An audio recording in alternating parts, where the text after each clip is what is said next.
জ্ঞান বিকাশের সকল দর্শককে আরও একটি নতুন টিউটোরিয়ালে স্বাগত জানাচ্ছি। আমাদের আজকের টিউটোরিয়ালের বিষয় ভয়েস। আজকের টিউটোরিয়ালে আমরা মূলত ভয়েস সম্পর্কে জানব। আমরা সকলেই জানি ভয়েস শব্দের অর্থ স্বর বা বাচ্য।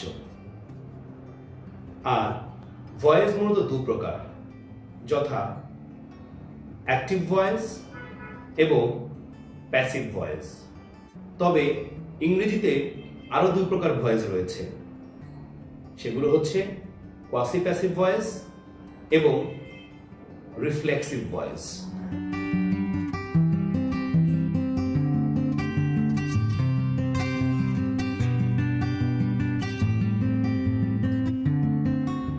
ভয়েস মূলত দুটো কারণে করা প্রয়োজন হয়। নাম্বার 1, কথা বা বাক্যের সৌন্দর্য কিংবা আমরা যা লিখি তার সৌন্দর্য বর্ধন। দ্বিতীয়ত, কোনো বাক্যের বা সেন্টেন্সের কোনো সাবজেক্ট যদি নিষ্ক্রিয় ব্যক্তি, বস্তু, প্রাণী বা স্থান হয়, তবে সেই বাক্যটিকে আসলে অ্যাক্টিভ স্ট্রাকচারে তৈরি করা যায় না। সেক্ষেত্রে বাক্যটিকে অবশ্যই আমাদের প্যাসিভ স্ট্রাকচারে তৈরি করতে হয়। কারণ আমরা সকলেই জানি, যদি কোনো নিষ্ক্রিয় ব্যক্তি বা বস্তুকে আমরা সাবজেক্ট হিসেবে রেখে অ্যাক্টিভ স্ট্রাকচারে বাক্যটি তৈরি করি, তবে বাক্যটি অবশ্যই ভুল অর্থ প্রদান করবে। আর সেজন্যই আমাদেরকে অ্যাক্টিভ ভয়েস থেকে প্যাসিভ ভয়েস করতে হয়। আবার কোনো সক্রিয় ব্যক্তি বা বস্তু যখন কোনো বাক্যের সাবজেক্ট হবে, তখন সেই বাক্যটিকে অবশ্যই অ্যাক্টিভ স্ট্রাকচারে তৈরি করতে হবে। সেই বাক্যটিকে আসলে প্যাসিভ স্ট্রাকচারে তৈরি করা যাবে না। চলুন আমরা ভয়েস পরিবর্তনের কিছু মৌলিক নিয়ম দেখি। বিভিন্ন বই কিংবা বিভিন্ন জায়গায় ভয়েস পরিবর্তনের অনেকগুলো নিয়ম দেখানো হয়, কিংবা আমরা অনেকগুলো নিয়ম পড়ে থাকি। কিন্তু আজ আমরা আপনাদেরকে কিছু সহজ স্টেপস উপস্থাপন করব, যেই স্টেপসগুলোর মাধ্যমে আসলে আমরা অতি সহজে ভয়েস পরিবর্তন করতে পারি। অ্যাক্টিভ থেকে প্যাসিভ ভয়েস করার সময় আমাদেরকে 6টি স্টেপ ফলো করতে হবে। এই 6টি স্টেপ ফলো করলে আমরা মোটামুটি নির্ভুলভাবে অ্যাক্টিভ থেকে প্যাসিভ ভয়েস করতে পারব। তো আমাদেরকে প্রথম যে স্টেপটি ফলো করতে হবে সেটি হচ্ছে, প্রদত্ত যে বাক্যটি আমাদেরকে দেয়া হবে, অর্থাৎ পরীক্ষার খাতায় কিংবা কোথাও আমরা যে বাক্যটিকে অ্যাক্টিভ থেকে প্যাসিভ করব, আগে আমাদের সেই বাক্যের টেন্সটি নির্ধারণ করতে হবে। অর্থাৎ প্রদত্ত বাক্যটি কোন টেন্স সেটি আমাদেরকে নির্ধারণ করতে হবে। 2 নম্বর স্টেপটি হচ্ছে, আমাদেরকে প্রদত্ত বাক্যের অবজেক্টটি চিহ্নিত করতে হবে। এখন প্রশ্ন হতে পারে, অবজেক্টটি আমরা কেন চিহ্নিত করব? উত্তর হচ্ছে, যে কোনো সময় অ্যাক্টিভ থেকে আমরা যখন প্যাসিভ ভয়েস করব, তখন অ্যাক্টিভ বাক্যের অবজেক্টই হবে প্যাসিভ বাক্যের সাবজেক্ট। সুতরাং অবজেক্টটি চিহ্নিত না করলে আমরা প্যাসিভের সাবজেক্টটি ব্যবহার করতে পারবো না। 3 নম্বর স্টেপটি হচ্ছে, আমাদেরকে টেন্স, নাম্বার, জেন্ডার, পার্সন অনুসারে সবসময় অ্যাক্টিভ থেকে প্যাসিভ করার সময় একটি অতিরিক্ত অক্সিলিয়ারি ভার্ব ব্যবহার করতে হবে। যদি অ্যাক্টিভ বাক্যে আগেই কোনো অক্সিলিয়ারি ভার্ব থাকে, অবশ্যই সেই অক্সিলিয়ারি ভার্বটি ব্যবহৃত হবে, কিন্তু আমাদেরকে একটি অতিরিক্ত অক্সিলিয়ারি ভার্ব ব্যবহার করতে হবে। এখানে উল্লেখ্য যে, নিচে আপনারা দেখতে পাচ্ছেন বিভিন্ন টেন্সের ক্ষেত্রে প্যাসিভ করার সময় কি কি অতিরিক্ত অক্সিলিয়ারি ভার্বগুলো বসে, সেই অক্সিলিয়ারি ভার্বগুলো এখানে দেয়া রয়েছে। যেমন প্রেজেন্ট ইনডেফিনিটের ক্ষেত্রে am / is / are, পাস্ট ইনডেফিনিটের ক্ষেত্রে was / were, ফিউচার ইনডেফিনিট টেন্সের ক্ষেত্রে be, এবং মডেল অক্সিলিয়ারি ক্ষেত্রেও be ভার্ব আমরা অতিরিক্ত অক্সিলিয়ারি ভার্ব হিসেবে ব্যবহার করব। সকল কন্টিনিউয়াস টেন্সের ক্ষেত্রে being আমাদেরকে ব্যবহার করতে হবে। সকল পারফেক্ট টেন্সের ক্ষেত্রে আমাদেরকে being ব্যবহার করতে হবে। এখানে একটি বিশেষ কথা বলে রাখা প্রয়োজন। আমরা যখন অ্যাক্টিভ থেকে প্যাসিভ করব, তখন আমরা সাধারণত 9টি টেন্সের ভয়েস পরিবর্তন করতে পারব। বাকি যে 3টি টেন্স থাকবে, যথা present perfect continuous, past perfect continuous এবং ফিউচার পারফেক্ট কন্টিনিউয়াস। এই তিনটি টেন্সের আসলে অ্যাক্টিভ থেকে প্যাসিভ কিংবা প্যাসিভ থেকে অ্যাক্টিভ ভয়েস করাকে ব্যাড ইংলিশ হিসেবে গণ্য করা হয়। সুতরাং আমরা এই টেন্সগুলোর ভয়েস পরিবর্তন করতে চেষ্টা করব না। 4 নম্বর যে স্টেপটি রয়েছে সেটি হচ্ছে অ্যাক্টিভ থেকে প্যাসিভ ভয়েস করার সময় ভার্ব সর্বদা পাস্ট পার্টিসিপল হবে। এটি একেবারেই নির্ধারিত। প্যাসিভ ভয়েসে মেইন ভার্বটি সর্বদা পাস্ট পার্টিসিপল হবে। 5 নম্বর যে স্টেপটি সেটি হচ্ছে আমাদেরকে বাক্যের অবজেক্টের পূর্বে একটি প্রিপোজিশন ব্যবহার করতে হবে। বেশিরভাগ ক্ষেত্রে আমরা বাই ব্যবহার করে থাকি, তবে কিছু কিছু ভার্বের ক্ষেত্রে অন্যান্য প্রিপোজিশন ব্যবহার করতে হয়। যেমন বলা যায় নো এর ক্ষেত্রে আমরা টু ব্যবহার করি, প্লিজ, ডিসপ্লিজ, ডিসঅ্যাপয়েন্ট ইত্যাদির ক্ষেত্রে আমরা অ্যাট কিংবা উইথ। যদি বস্তু বোঝায় তাহলে আমরা অ্যাট, আর ব্যক্তি বোঝালে আমরা উইথ ব্যবহার করি। ফিল এই শব্দটির ক্ষেত্রে আমরা উইথ ব্যবহার করি। এরকম কিছু ব্যতিক্রমধর্মী প্রিপোজিশন আমাদের কখনো কখনো ব্যবহার করতে হয়। নাম্বার 6 অর্থাৎ 6 নম্বর যে স্টেপটি রয়েছে সেটি হচ্ছে অ্যাক্টিভ থেকে প্যাসিভ করার সময় আমাদেরকে বাক্যের সাবজেক্টটি চিহ্নিত করতে হবে। কারণ অ্যাক্টিভের যে সাবজেক্টটি থাকবে সেটি প্যাসিভে গিয়ে অবজেক্ট হয়ে যাবে। সিম্পলি এই 6টা স্টেপ যদি আমরা এই 6টা স্টেপ ফলো করতে পারি তাহলে আসলে আমাদের পক্ষে অ্যাক্টিভ থেকে প্যাসিভ ভয়েস করা কখনোই কোনো কঠিন কাজ হবে না, এবং আমি বিশ্বাস করি আমাদেরকে অনেকগুলো রুল শেখার গোলক ধাঁধার মধ্যে পড়তে হবে না। আমরা এখন কিছু উদাহরণ দেখব, যে উদাহরণগুলোর মাধ্যমে আমরা এই 6টি স্টেপ দ্বারা আপনাদেরকে ভয়েস সমাধান করে দেখাবো, অর্থাৎ অ্যাক্টিভ থেকে প্যাসিভ ভয়েস করে দেখাবো। প্রথম বাক্যটি লক্ষ্য করুন, উই সাপোর্ট আওয়ার কান্ট্রি। এটি একটি অ্যাক্টিভ স্ট্রাকচার কিংবা অ্যাক্টিভ ভয়েসের বাক্য। এখন আমরা এই বাক্যটি যদি প্যাসিভ করতে চাই সেক্ষেত্রে আমাদের কি করতে হবে? সেই 6টি স্টেপ। প্রথমে আমাদের কি করতে হবে? প্রথমেই আমাদেরকে বাক্যটির টেন্স নির্ধারণ করতে হবে। নিশ্চয়ই এতক্ষণে আপনারা সকলে বুঝতে পেরেছেন উপরে যে বাক্যটির কথা আমরা বলছি সেটি প্রেজেন্ট ইনডেফিনিট টেন্সের একটি চমৎকার সহজ বাক্য। আমাদের ফার্স্ট স্টেপের কাজ শেষ। এবার আমরা সেকেন্ড স্টেপের কাজ করব। আমাদের সেকেন্ড স্টেপটি কি? আমরা বাক্যের অবজেক্টটি খুঁজে বের করব। এই বাক্যের অবজেক্ট কোনটি? এই বাক্যের অবজেক্ট হচ্ছে আওয়ার কান্ট্রি। এবং এই অবজেক্টটি আমরা কেন শনাক্ত করলাম কিংবা কেন চিহ্নিত করলাম? কারণ এই অবজেক্টটি আমাদের পরবর্তী সময়ে প্যাসিভ করার সময় সাবজেক্ট হয়ে যাবে। থার্ড, আমাদেরকে একটি অতিরিক্ত বি ভার্ব ব্যবহার করতে হবে। 4 নম্বর যে স্টেপটি রয়েছে, প্যাসিভ ভয়েসে মেইন ভার্বটি সর্বদা পাস্ট পার্টিসিপল হবে। 5 নম্বর যে স্টেপটি সেটি হচ্ছে আমাদেরকে বাক্যের অবজেক্টের পূর্বে একটি প্রিপোজিশন ব্যবহার করতে হবে। নাম্বার 6 অর্থাৎ 6 নম্বর যে স্টেপটি রয়েছে, আমরা এখন আপনাদের সাথে যে বাক্যটি নিয়ে কথা বলছি সেই বাক্যের সাবজেক্টটিকে আমরা চিহ্নিত করে সেটিকে প্যাসিভে অবজেক্ট হিসেবে বসাবো। আমাদের এই বাক্যের সাবজেক্টটি হচ্ছে উই। সুতরাং প্যাসিভ করার সময় উই অবজেক্ট হিসেবে বাক্যে ব্যবহৃত হবে, তখন উই হয়ে যাবে আস। আপনারা নিশ্চয়ই এখন প্রথম উদাহরণটির প্যাসিভ দেখতে পাচ্ছেন, our country is supported by us. এখানে সেই 6টি স্টেপ ফলো করে আমরা এটাকে প্যাসিভ করেছি। I am writing an application to the headmaster for leave of absence. এই বাক্যটিকে প্যাসিভ করার জন্য আমাদের যে 6টি স্টেপ ফলো করতে হবে, চলুন আমরা এর উত্তরের সঙ্গে 6টি স্টেপ মিলিয়ে নিই। 2 নম্বর উদাহরণটির যে প্যাসিভটি সেটি আপনারা আশা করি দেখতে পাচ্ছেন। An application to the headmaster for leave of absence is being written by me. প্রথমত হচ্ছে দ্বিতীয় উদাহরণটির যে বাক্যটি সেটি প্রেজেন্ট কন্টিনিউয়াস টেন্সের একটি বাক্য। আমাদের ফার্স্ট স্টেপ শেষ। দ্বিতীয় স্টেপটি হচ্ছে এই বাক্যটির অবজেক্টটি কি? অবজেক্টটি হচ্ছে an application to the headmaster for leave of absence. আমরা কেন অবজেক্টটি চিহ্নিত করেছি? দেখুন, আমরা এখানে অবজেক্টটিকে সাবজেক্ট হিসেবে বসিয়েছি, an application to the headmaster for leave of absence. বাক্যটি যেহেতু প্রেজেন্ট কন্টিনিউয়াস টেন্সের, তাই এর নিজস্ব অক্সিলিয়ারি ভার্বটি বসে যাবে। এখানে আমরা ইজ এই অক্সিলিয়ারি ভার্বটি ব্যবহার করেছি। লক্ষ্য করুন, ইজের পরে একটি অতিরিক্ত অক্সিলিয়ারি ভার্ব রয়েছে। সেই অক্সিলিয়ারি ভার্বটি কি? বিং।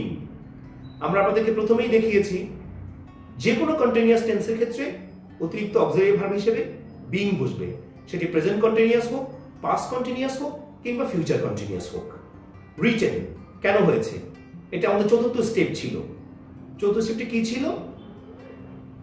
যে আমাদের সব ক্ষেত্রে প্যাসিভ করার সময় মেইন ভার্বটি পাস্ট পার্টিসিপল হয়ে যাবে। পঞ্চম স্টেপটি লক্ষ্য করুন, রিটেনের পরে আমরা বসিয়েছি বাই। কেন বসিয়েছি? কারণ পঞ্চম স্টেপে বলা ছিল আমাদেরকে একটি প্রিপোজিশন ব্যবহার করতে হবে। কার পূর্বে? অবজেক্টের পূর্বে। বাইয়ের পরে একটি অবজেক্ট রয়েছে, মি। এই অবজেক্টটি কোথা থেকে এসেছে? এটি আমাদের মূল বাক্যের যে সাবজেক্টটি ছিল আই, সেখান থেকে এসেছে। আমরা উদাহরণ 1 এবং উদাহরণ 2 দুটি বাক্যই আমরা উপরে দেখানো 6টি স্টেপকে ফলো করে অ্যাক্টিভ থেকে প্যাসিভ ভয়েস করেছি। তৃতীয় উদাহরণটি দেখুন, they have designed a nice building. Active থেকে প্যাসিভ করার সময় আমাদেরকে সেই 6টি স্টেপ ফলো করতে হবে, যে 6টি স্টেপ আমরা ইতিপূর্বে আপনাদেরকে দেখিয়েছি। তো চলুন এই উদাহরণটির সঙ্গে আমরা সেই 6টি স্টেপকে মিলিয়ে নিই। A nice building has been designed by them. এটি হচ্ছে তৃতীয় বাক্যটির প্যাসিভ। এ নাইস বিল্ডিং এখানে সাবজেক্ট হয়েছে। কেন হয়েছে? কারণ এটি অ্যাক্টিভ বাক্যে বা অ্যাক্টিভ ভয়েসে অবজেক্ট হিসেবে ছিল। আমাদেরকে প্রথমে কি করতে হয়েছে? আমাদেরকে প্রথমে they have designed a nice building এই বাক্যটির টেন্স সিলেক্ট করতে হয়েছে। আপনারা নিশ্চয়ই ইতিমধ্যে বুঝে গিয়েছেন এটি প্রেজেন্ট পারফেক্ট টেন্সের একটি উদাহরণ। এ নাইস বিল্ডিং এটি প্যাসিভে গিয়ে সাবজেক্ট হয়েছে। কেন সাবজেক্ট হয়েছে? কারণ অ্যাক্টিভের অবজেক্টটি আমরা সেকেন্ড স্টেপে সিলেক্ট করেছি এবং সেই সিলেকশন থেকে আমরা এটিকে সাবজেক্ট হিসেবে প্যাসিভে বসিয়ে দিয়েছি। আমরা আপনাদেরকে দেখিয়েছিলাম যে অ্যাক্টিভে যেটি অবজেক্ট, প্যাসিভে সেটি সাবজেক্ট হয়ে যাবে। হ্যাজ কেন বসেছে? কারণ বাক্যটি যেহেতু পারফেক্ট টেন্সের, তাই তার নিজস্ব অক্সিলিয়ারি ভার্ব অবশ্যই সাবজেক্টের পরপর বসে যাবে। বিন লক্ষ্য করুন কেন বসেছে? কারণ আমরা বলেছি সকল পারফেক্ট টেন্সের ক্ষেত্রে, present perfect, past perfect, future perfect, সকল পারফেক্ট টেন্সের ক্ষেত্রে অতিরিক্ত অক্সিলিয়ারি ভার্ব হিসেবে বিন বসবে। ডিজাইনড আমরা ইতিমধ্যে বলেছি অ্যাক্টিভ থেকে প্যাসিভ করার সময় সর্বদা ভার্বের পাস্ট পার্টিসিপল ব্যবহৃত হবে এবং এখানে তাই করা হয়েছে। বাই আমরা পঞ্চম স্টেপে বলেছিলাম একটি প্রিপোজিশন ব্যবহার করতে হবে, সেই জন্য আমরা এখানে অবজেক্টের পূর্বে বাই বসিয়েছি এবং এই প্যাসিভ বাক্যের অবজেক্টটি লক্ষ্য করুন, দেম। এটি কোথা হতে এসেছে? এটি মূলত আমাদের অ্যাক্টিভ বাক্যের যে সাবজেক্টটি ছিল সেখান থেকে এসেছে। আমাদের অ্যাক্টিভ বাক্যে সাবজেক্ট ছিল দে, তাই এটিকে আমরা প্যাসিভে অবজেক্ট হিসেবে ব্যবহার করেছি। কারণ আমাদের সেই 6টি স্টেপের মধ্যে বলা ছিল সকল ক্ষেত্রে অ্যাক্টিভ বাক্যে যেটি সাবজেক্ট থাকবে সেটি প্যাসিভে অবজেক্ট হিসেবে ব্যবহৃত হবে। চতুর্থ উদাহরণটি লক্ষ্য করুন, you made wonderful science project. প্রথমে আমাদের কি করতে হবে? এর টেন্স নির্ধারণ করতে হবে। আমরা নিশ্চয়ই ইতিমধ্যে সকলে বের করে ফেলেছি এটি ফার্স্ট ইনডিফিনিট টেন্সের একটি চমৎকার বাক্য। স্টেপ 2তে আমাদের যেটা করতে হবে সেটা হচ্ছে এই বাক্যের অবজেক্টটি আমাদের ব্যবহার করতে হবে। এ ওয়ান্ডারফুল সায়েন্স প্রজেক্ট এটি হচ্ছে এই বাক্যের অবজেক্ট, যেটিকে আমরা প্যাসিভে সাবজেক্ট হিসেবে ব্যবহার করব। তৃতীয়ত, বাক্যটা যেহেতু ফার্স্ট ইনডিফিনিট টেন্সের, তাই এর জন্য আমাদেরকে একটি অতিরিক্ত অক্সিলিয়ারি ভার্ব ব্যবহার করতে হবে। আমরা জানি ফার্স্ট ইনডিফিনিট টেন্সের ক্ষেত্রে ওয়াজ কিংবা ওয়্যার নাম্বার, জেন্ডার এবং পার্সন অনুসারে আমাদেরকে ব্যবহার করতে হবে। স্টেপ নাম্বার 4-এ আমরা যেটি করব, এই বাক্যের যে ভার্বটি আছে মেড, সেটি আমরা পাস্ট পার্টিসিপল ব্যবহার করব। পঞ্চম স্টেপে আমরা প্রিপোজিশন ব্যবহার করব। সাধারণত আমরা বাই ব্যবহার করে থাকি। ষষ্ঠ স্টেপে আমরা সাবজেক্টটিকে অর্থাৎ অ্যাক্টিভের সাবজেক্টটিকে প্যাসিভে অবজেক্ট হিসেবে ব্যবহার করব। ইউ আমাদের সাবজেক্ট হিসেবে রয়েছে, সেটি প্যাসিভে গিয়ে যখন অবজেক্ট হিসেবে বসবে তখন সেটি ইউ হয়ে যাবে। A wonderful science project was made by you. A wonderful science project, এটি অ্যাক্টিভে অবজেক্ট হিসেবে ছিল। ওয়াজ পাস্ট ইনডেফিনিট টেন্স হওয়ার কারণে অতিরিক্ত অক্সিলারি ভার্ব হিসেবে বসেছে। মেড ভার্বের পাস্ট পার্টিসিপল হিসেবে বসেছে। বাই প্রিপোজিশন হিসেবে বসেছে এবং ইউ অ্যাক্টিভের সাবজেক্ট থেকে প্যাসিভে অবজেক্ট হিসেবে বসেছে। এখানে আপনারা আরো বেশ কিছু উদাহরণ দেখতে পাচ্ছেন। আসলে প্রত্যেকটি উদাহরণ ব্যাখ্যা দিতে গেলে অনেক সময় লেগে যাবে, টিউটোরিয়ালটি বেশ বড় হয়ে যাবে। সুতরাং আমি এখানে আর প্রতিটি উদাহরণ ব্যাখ্যা করতে যাচ্ছি না। আপনারা আশা করি অ্যাক্টিভ এবং প্যাসিভ অর্থাৎ অ্যাক্টিভ ভয়েসটি এবং প্যাসিভ ভয়েসটি দেখলে আপনারা বুঝতে পারবেন আমরা সেই 6টি স্টেপ ফলো করেই কিন্তু এখানে অ্যাক্টিভ এবং প্যাসিভ করেছি। সুতরাং আমি আবারও যে কথাটি বলতে চাই, যদি আমরা এই 6টি স্টেপকে মনে রাখি তাহলে আসলে আমাদের জন্য ভয়েস চেঞ্জ করা কিংবা ভয়েস রূপান্তর করা অনেক সহজ হয়ে যাবে। আমি ইতিপূর্বে আপনাদেরকে বলেছি পারফেক্ট কন্টিনিউয়াস টেন্সগুলো আসলে কোনো প্যাসিভ ভয়েস হয় না কিংবা কোনো ভয়েস পরিবর্তনই হয় না। আরেকটি বিষয় এখানে গুরুত্বপূর্ণ, যদি অ্যাক্টিভ থেকে প্যাসিভ করার সময় বাক্যে কোনো এক্সটেনশন থাকে কিংবা অতিরিক্ত অংশ থাকে সেটিকে তার জায়গায় রেখে দিয়ে আমরা বাকি 6টি স্টেপ ফলো করলেই বাক্যটি অ্যাক্টিভ থেকে প্যাসিভে রূপান্তরিত হয়ে যাবে। এক্সটেনশন আসলে সবসময় বদলালে বাক্যের সৌন্দর্য নষ্টও হতে পারে, সেক্ষেত্রে আমরা এক্সটেনশনগুলোকে তার জায়গায় রেখে দিব।